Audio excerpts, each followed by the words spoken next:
Assalamualaikum warahmatullahi wabarakatuh. Halo guys, kalian tahu nggak sih sekarang COVID-19 sudah merebak dengan cepat di negeri tercinta kita, yaitu Indonesia. COVID-19 menyerang segala umur, dari balita sampai lansia. Pada berita-berita yang sudah sering kita lihat bahwa Indonesia adalah negara yang termasuk dalam 5 besar kasus COVID-19 tertinggi di dunia.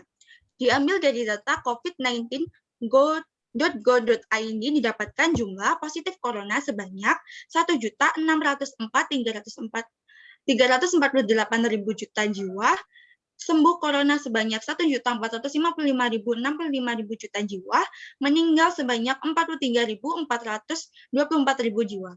Maka dari itu, saya dan partner saya, Ayah Sofia Romandona, mewakili kelompok 2 statistika industri untuk mempresentasikan tentang perilaku mahasiswa Indonesia terhadap COVID-19. Sebelumnya, saya akan memperkenalkan kelompok saya terlebih dahulu. Anggota pertama yaitu ada Ayah Sofia Rahmandona dengan NIM 205222292 dan saya Nabila Eliliana Putri dengan NIM 205222310. Yang ketiga ada Indra Dermawan dengan NIM 1952280 dan yang terakhir ada Asaduddin Nur Aufar dengan NIM 1452251.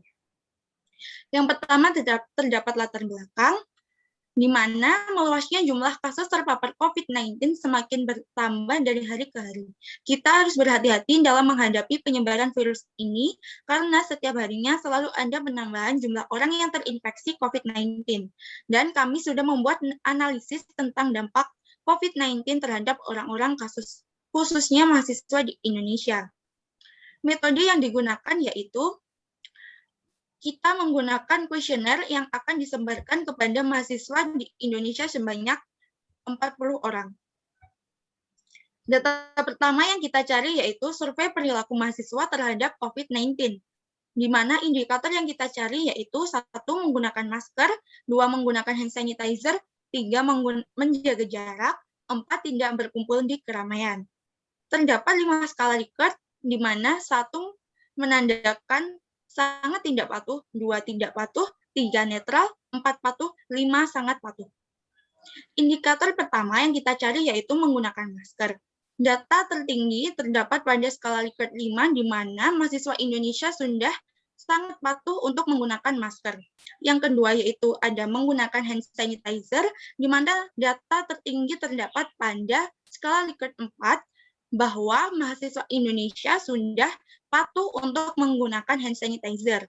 Yang ketiga yaitu ada menjaga jarak, di mana data tertinggi terdapat pada skala Likert 20, di mana mahasiswa Indonesia sudah menjaga jarak dengan indikator netral. Dan yang terakhir ada tidak berkumpul di keramaian. Terdapat data tertinggi pada skala Likert 3, yaitu 20 responden, bahwa mahasiswa Indonesia sudah tidak berkumpul di keramaian secara netral. Diagram di atas adalah perilaku kepatuhan mahasiswa dalam menerapkan protokol kesehatan di lingkungan sekitar. Selanjutnya, bakal dijelaskan oleh partner saya, yaitu Ayah Sofia Rahmandona. Dipersilahkan.